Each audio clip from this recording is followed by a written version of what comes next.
नमस्कार, स्वागत है आपका पहाड़ प्रभात में। आपके साथ मैं हूं अंजलि भंडारी और रुक करेंगे इस बीच आ रही एक बड़ी खबर की और बड़ी जानकारी आ रही है, वो आपको बता दें। बड़ी खबर, बड़ी जानकारी इस बीच आ रही है। सीएम सुक्खू के नादौन दौरे का दूसरा दिन। नादौन दौरे का दूसरा दिन मुख्यमंत्री के दौरे का पेयजल योजना का शिलान्यास सीएम करेंगे, ये इस वक्त की बड़ी खबर।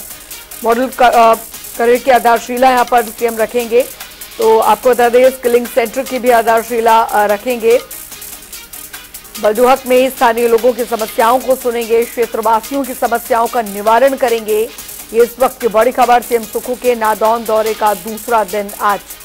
तो पेयजल योजना का शिलान्यास सीएम करेंगे, ये इस वक्त की बड़ी खबर। मॉडल कॉरियर की आधारशिला आज सीएम रखने वाले हैं। स्किलिंग सेंटर की भी आधारशिला आज मुख्यमंत्री रखने वाले हैं। कई बड़ी सौगात। बलडुहक में स्थानीय लोगों की समस्याओं को भी सुनेंगे मुख्यमंत्री आज, ये इस वक्त की बड़ी खबर आपको बता रहे हैं।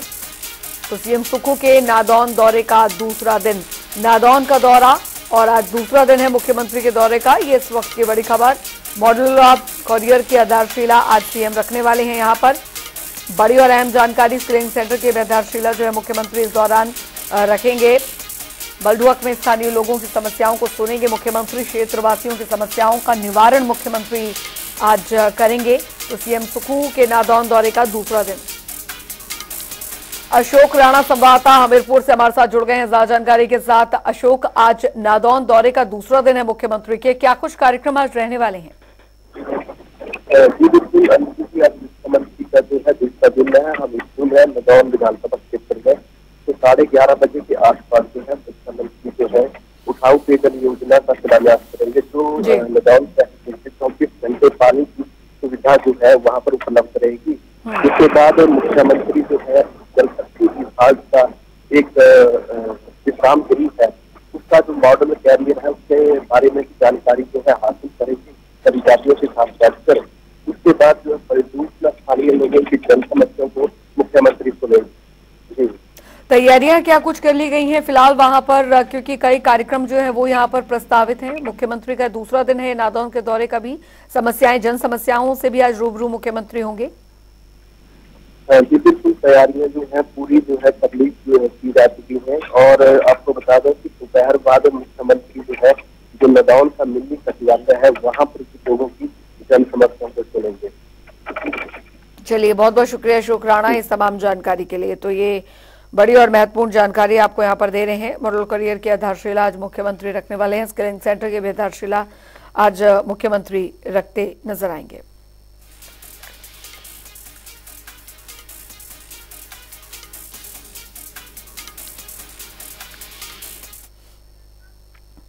आगे बढ़ेंगे, एक और बड़ी खबर की रुख करेंगे। बड़ी जानकारी आ रही है, वो आपको बता दें। बड़ी और अहम जानकारी इस बीच आ रही है। 2 नियुक्त मंत्रियों को विभाग मिली, इस वक्त की बड़ी खबर। राजेश धर्माणी को तकनीकी शिक्षा, व्यावसायिक औद्योगिक प्रशिक्षण विभाग, राजेंद्र गोमा को आयुष और युवा सेवाएं विभाग जो है वो सौंपा गया है। खेल विभाग का जिम्मा भी मिला है। और हिमाचल ब्यूरो चीफ विकास शर्मा हमारे साथ इस खबर पर जुड़ गए हैं ज्यादा जानकारी के साथ। विकास, हिमाचल में 2 नवनियुक्त मंत्रियों को विभाग जो है वो आवंटित किए गए हैं। बिल्कुल, देखिए अंजलि, करीब करीब 1 महीना जो है इस बात को होने को है और विपक्ष लगातार इस मुद्दे को सुनाता रहा है कि आखिरकार क्यों मंत्रिमंडल का विस्तार जो है वो किया गया, लेकिन उसके बाद उनको जो विभागों का आवंटन है वो वहां पर नहीं किया जा रहा था। तो इसके पीछे बहुत सी चीजें होती हैं। ये लगातार विपक्ष जो है वो कह रहा था कि सभी काम देरी से हो रहे हैं और ऐसे में जो जनता के बीच में जाने की बात यहाँ पर जो है वो जनता गांव सरकार गांव के द्वार जो है वो इस तरह से कार्यक्रम चलाया जा रहा है, इसको भी बुलाने की कोशिश की गई। लेकिन ये इतना जरूर है कि 2 जो नए मंत्री बनाए गए थे, 30 दिन के इंतजार के बाद अब उन्हें यहाँ पर विभागों का आवंटन कर दिया गया है। हाँ, ये जरूर है कि 3 मंत्रियों से कुछ विभाग भी छीने गए हैं और वो विभाग उनसे छीनकर जो है वो इन्हें दिए गए हैं। तो ऐसे में आपसी तकरार जो है वो ना बने और सब मिलजुल कर जो है वो आगे बढ़े, इसी बात की कोशिश जो है वो यहाँ पर की जा रही है। और निश्चित रूप से देखिए, जिस तरह से राजेश धर्माणी एक वरिष्ठ नेता है, AICC में सचिव के पद पर भी जो है वो रहे हैं और उनको नवनियुक्त मंत्री जो है वो यहाँ पर बनाया गया था सुक्खू सरकार में। और उसके बाद अब उन्हें जो है तकनीकी शिक्षा और व्यावसायिक एवं औद्योगिक प्रशिक्षण जो विभाग है उसका जिम्मा जो है वो यहाँ पर सौंपा गया है। वहीं जो यादवेंद्र गोमा है उन्हें भी आयुष और जो युवा सेवाएं एवं खेल विभाग है वो उन्हें यहाँ पर दिया गया। तो निश्चित रूप से एक बड़ी बात है, और अब पोर्टफोलियो देने के बाद जो इनकी फंक्शनल है वो ये पूरी तरह से हो जाएंगे दोनों मंत्री, और इससे पहले ही लगातार देखा जा रहा है, तो सक्रियता जो है वो इनकी कैबिनेट में जो है वो अब बढ़ जाएगी। जी बिल्कुल, बहुत बहुत शुक्रिया विकास शर्मा इस तमाम जानकारी के लिए। तो 2 नवनियुक्त मंत्रियों को विभाग जो है वो आवंटित किए गए हैं। यादविंद्र गुमा को आयुष और युवा सेवाएं विभाग दिया गया है, खेल विभाग का जो जिम्मा है वो भी मिला है। और जानकारी देते 2 नवनियुक्त मंत्रियों को ये विभाग जो है वो आवंटित किए गए हैं। राजेश धर्माणी को तकनीकी शिक्षा विभाग जो है वो सौंपा गया है, व्यवसायिक का औद्योगिक प्रशिक्षण विभाग सौंपा गया है।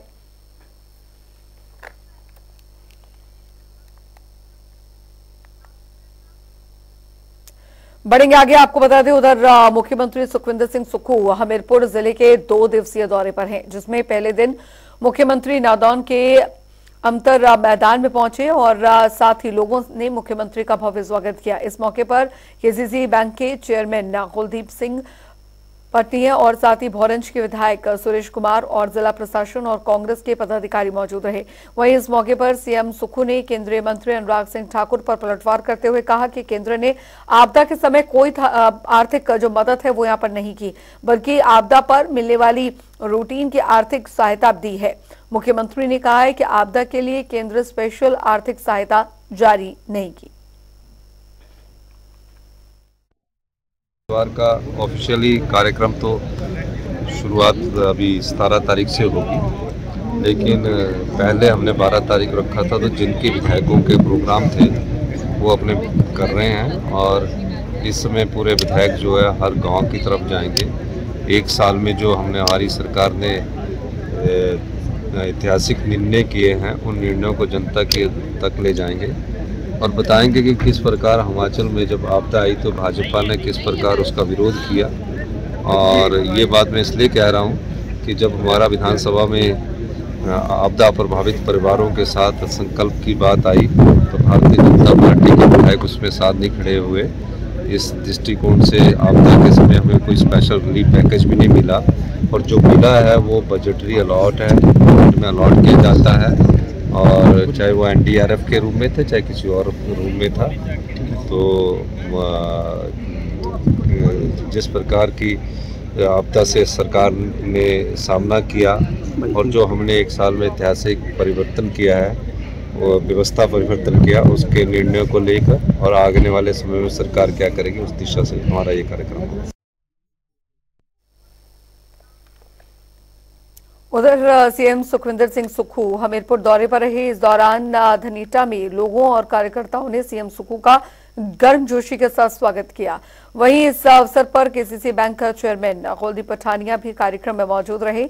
इस दौरान सीएम सुक्खू ने जनसभा को संबोधित कर और कहा कि प्रदेश आर्थिक संकट से जूझ रहा था और हमें कर्ज की तरफ देखना पड़ा, लेकिन अब धीरे धीरे स्थिति नियंत्रण में है और अर्थव्यवस्था पटरी पर लौट रही है। देश के मुख्यमंत्री के तौर पर शपथ दिलाई गई थी, उसके बाद से मैं आज पहली अपनी इस पंचायत में जनसभा को कर रहा हूं। और जब मैं चेयरमैन कैंपेन कमेटी का बनकर आया था तब भी मैंने इस पंचायत में भरत भूषण जी जो हमारे ट्रेजरर है, सोनू जी जो हमारे बूथ के प्रभारी है, जिला परिषद के सदस्य, हमारे सब लोगों ने हमारी यहाँ एक रैली की थी और उस समय भी मैंने कहा था कि आने वाले वक्त आप लोगों का है। और आज 1 वर्ष बाद मैं आपके बीच में आया। परिस्थितियां कुछ ऐसी थी कि एक प्रदेश आर्थिक संकट से जूझ रहा था। हर महीने पे देने के लिए कर्जे की तरफ देखना पड़ रहा था और हर महीने हम कर्जे पर कर्जा लेते जा रहे थे। धीरे धीरे हमने उस पर नियंत्रण किया। अब धीरे धीरे हमारी जो अर्थव्यवस्था है 20% पटरी पर आ रही है। और चलिए फिलहाल वक्त एक छोटे से ब्रेक का हो चला है, फौरन लौट रहे हैं।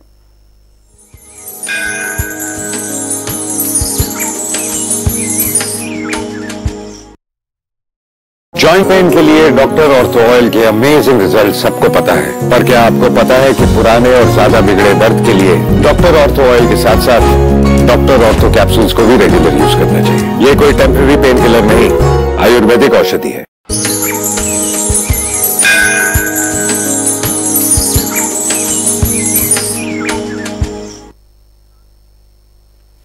ब्रेक के बाद स्वागत है। खबरों में आगे बढ़ेंगे। हिमाचल प्रदेश में कांग्रेस सरकार ने 16 जनवरी को कांग्रेस कार्यालय राजीव भवन में अहम बैठक बुलाई है। बता दें आपको कि दरअसल कांग्रेस प्रदेश अध्यक्ष प्रतिभा सिंह ने बैठक की जानकारी देते हुए कहा कि इस बैठक में सीएम सुक्खू के साथ पूरी कैबिनेट और सभी विधायक और कई पदाधिकारी मौजूद रहेंगे। इस बैठक में संगठन और सरकार के बीच तालमेल बनाने के साथ साथ लोकसभा चुनावों पर भी रणनीति बनाई जाएगी। साथ ही सरकार की नीतियों को आम जनता तक पहुंचाने के निर्देश भी दिए जाएंगे।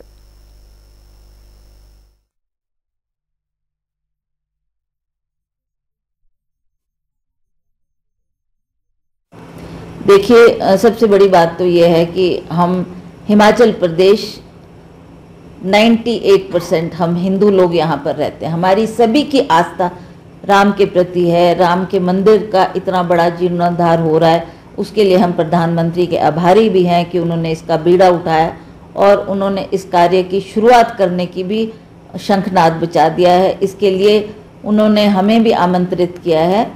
और आप सभी जानते हैं कि माननीय स्वर्गीय राजा वीरभद्र सिंह जी की बहुत आस्था थी मंदिरों से। उन्होंने हिमाचल प्रदेश के मंदिरों का भी जगह जगह जीर्णोद्धार किया है और जो आस्था उनकी सब मंदिरों के प्रति रही है वो भी हम सभी हिंदू परिवार से हैं। हमारी आस्था भी श्री राम जी के प्रति है और हम भी चाहते हैं कि हमारा धर्म आगे बढ़े और हम इस आस्था को जो नौजवान पीढ़ी है उनको भी सिखलाएं कि इस तरीके से हम पहले हमारे आराध्य देवी देवता हैं, फिर उसके बाद हम अपना जो भी कार्य शुरू करते हैं वो उन्हीं के आशीर्वाद से हम आगे बढ़ते हैं।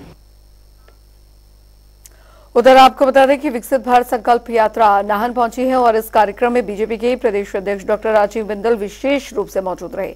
साथ ही बड़ी संख्या में लोगों ने कार्यक्रम में पहुंचकर केंद्र सरकार की योजनाओं के बारे में जानकारी हासिल की। वहीं बीजेपी प्रदेश अध्यक्ष डॉक्टर राजीव बिंदल ने कहा कि केंद्र सरकार के कुशल कार्यकाल में 13 करोड़ से ज्यादा लोग गरीबी रेखा से ऊपर उठे हैं और देश लगातार विकास की ओर बढ़ रहा है। विकसित भारत संकल्प यात्रा नाहन के ऐतिहासिक चौगान मैदान में पहुंची है और सैकड़ों की संख्या में नर नारियों ने इसको देख करके और प्रतिज्ञा लेते हुए भारत को आगे बढ़ाने का संकल्प लिया है। नरेंद्र भाई मोदी जी ने पिछले 10 साल के अंदर जिस तरह देश में गरीब कल्याण की योजनाओं को शुरू किया, जिस तरह महिलाओं के कल्याण की योजनाओं को प्रारंभ किया और देश में आधारभूत ढांचे को बढ़ा करके एक शक्तिशाली मजबूत राष्ट्र बनाने का काम किया है, वो काबिले तारीफ है। आज देश का जनमानस माननीय नरेंद्र भाई मोदी को अपने दिल में बसा करके बैठे। उधर शिमला के पर्यटन स्थल कुफरी में दरअसल मंगलवार को अचानक से मौसम ने करवट बदली और आसमान से बर्फ गिरनी शुरू हो गई, जिसमें बर्फबारी देख पर्यटकों की खुशी का ठिकाना नहीं रहा। काफी तादाद में पर्यटक घूमने कुफरी पहुंचते थे। अचानक बर्फबारी शुरू हो गई, आसमान से बर्फ के फाहे गिरना शुरू हुए और लगभग 15 से 20 मिनट तक बर्फबारी होती रही, जिसके बाद मौसम फिर साफ हो गया। इस दौरान कुफरी घूमने आए पर्यटकों की खुशी का ठिकाना न रहा। आपको बता दें कि बर्फबारी के बीच पर्यटक मोबाइल से सेल्फी और फोटोज खींचते नजर आए। बहुत ही कम बर्फबारी होने की वजह से यातायात को लेकर भी कोई समस्या नहीं आई।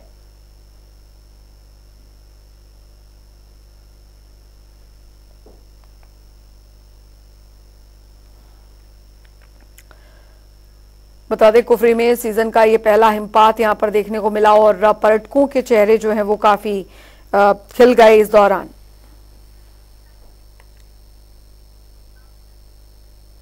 उधर हिमाचल हाईकोर्ट ने पूर्व डीजीपी संजय कुंडू और साथ ही एसपी कांगड़ा शालिनी अग्निहोत्री के रिकॉल एप्लीकेशन डिसमिस कर दी है। बता दें मामले को लेकर दरअसल एक सप्ताह में आईजी स्तर के अधिकारी की देखरेख में एसआईटी गठित कर जांच करने के जो आदेश हैं वो दिए हैं। सुप्रीम कोर्ट के आदेशों पर संजय कुंडू ने हाईकोर्ट में रिकॉल एप्लीकेशन दायर की थी, जिसको लेकर हाईकोर्ट ने 5 जनवरी को फैसला सुरक्षित रखा था। हाईकोर्ट ने के आदेशों पर एसआईटी को 28 फरवरी तक फ्रेश स्टेटस रिपोर्ट अदालत में देनी है। डीजीपी संजय कुंडू तथा एसपी शालिनी अग्निहोत्री ने एक एप्लीकेशन दायर की थी जो तथा उसमें ये रिक्वेस्ट की थी ऑनरेबल कोर्ट से कि 26/12/2023 के आदेश को वापस लिया जाए तथा वो किसी प्रकार से इन्वेस्टिगेशन में इंटरफेयर नहीं कर रहे हैं, उन्हें अपने पदों पर बना रहने दिया जाए। आज उस याचिका को उच्च न्यायालय ने खारिज कर दिया है और प्रदेश सरकार को पुनः अब पुराने आदेश को रीट्रेट करते हुए कहा है कि इन्हें इनके पदों से स्थानांतरित कर दिया जाए। ये भी आपके ध्यान में है कि संजय कुंडू जी को प्रिंसिपल सेक्रेटरी आयुष लगा दिया गया था तथा बाकी कार्यवाही भी सरकार कर रही थी। आज के मामले में उच्च न्यायालय ने इलेबोरेटेड रीजंस देते हुए कहा है कि प्रथम दृष्टया इस मामले में कौन सी ऐसी कार्यवाही थी जिससे ये प्रतीत होता है कि अगर डीजीपी कुंडू अपने पद पर बने रहेंगे तो फेयर जांच होने की संभावना नहीं है।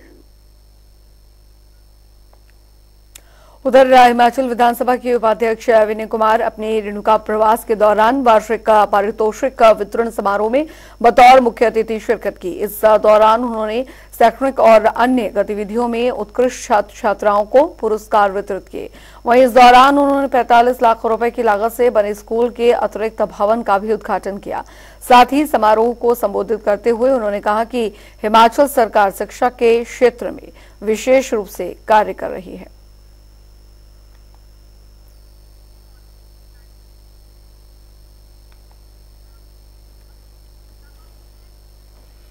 उधर केमिस्ट एवं ड्रगिस्ट एसोसिएशन रामपुर ने महात्मा गांधी चिकित्सा सेवा की कार्यप्रणाली पर सवाल उठाए हैं। उन्होंने परिसर खनेरी में चल रहे जन औषधि केंद्र पर आरोप लगाते हुए कहा कि जन औषधि केंद्र में वैध दवाइयों के अलावा दूसरी दवाइयों की भी बिक्री हो रही है, वो भी बाजार से महंगे दामों पर। ऐसे में जन औषधि के नाम पर आम ग्रामीण ठगी का शिकार हो रहे हैं। उनका कहना है कि परिसर चिकित्सा प्रबंधन से शिकायत करने के बाद भी कोई कार्रवाई नहीं की जा रही। सेटिस्फैक्टरी वहां से जवाब हमने उसके बाद सर आरटीआई भी डाली थी। हम 3 केमिस्ट से खनेरी से हमने आरटीआई डाली थी। उसके बाद उसके जवाब में भी यही आया कि ये कॉन्फिडेंशियल वो इंफॉर्मेशन है और ट्रेड के लिए हम इसको डिस्क्लोज नहीं कर सकते। बेसिकली इनको सर एक लिस्ट आई हुई है जिसमें 100 से 150 तरह की दवाइयां हैं जिन पे बकायदा स्टैंपिंग होती है प्रधानमंत्री जन औषधि की। सिर्फ ये वही दवाइयां बेच सकते हैं लीगली। उसके अलावा चाहे कोई जेनरिक मेडिसिन है, एथिकल है, प्रोपोगंडा है, ये किसी भी तरह की मेडिसिन सेल नहीं कर सकते। वहां पर सारी मेडिसिन सेल हो रही हैं जिनके हमारे पास विद रिकॉर्ड बिल पड़े हैं, हर चीज का रिकॉर्ड है। उधर आपको बता दें कि हिमाचल प्रदेश के संस्कृत और संस्कृति संरक्षण संघ ने सरकार के खिलाफ मोर्चा खोल दिया है और इसका ऐलान धर्मशाला से किया है। आपको बता दें कि शास्त्रीय संरक्षण संघ के जिलाध्यक्ष आचार्य संजीव शर्मा ने बताया कि पूरा संरक्षण संघ बीते 2 दशकों से इस प्रदेश की सरकार का बेजबाई भर्ती के लिए दरअसल मोहताज यहाँ पर हुआ है।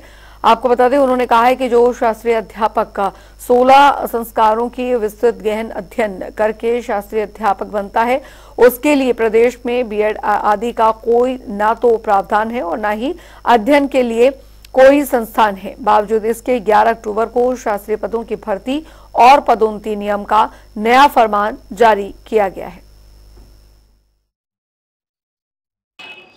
तो मैं यही कहना चाहता हूं, जो आज हमारी यहाँ पे प्रेस वार्ता हुई, कि आपने सुना होगा कि पीछे शास्त्रीय भर्तियों के प्रति सरकार ने कुछ अनर्गल नियम लगा दिए, तो उसी के उपलक्ष्य में अब आज हम यहाँ पर उपस्थित हुए हैं, क्योंकि शास्त्रीय बैच को बाहर से निकाल करके और बीएड वालों को अंदर ला रही है सरकार।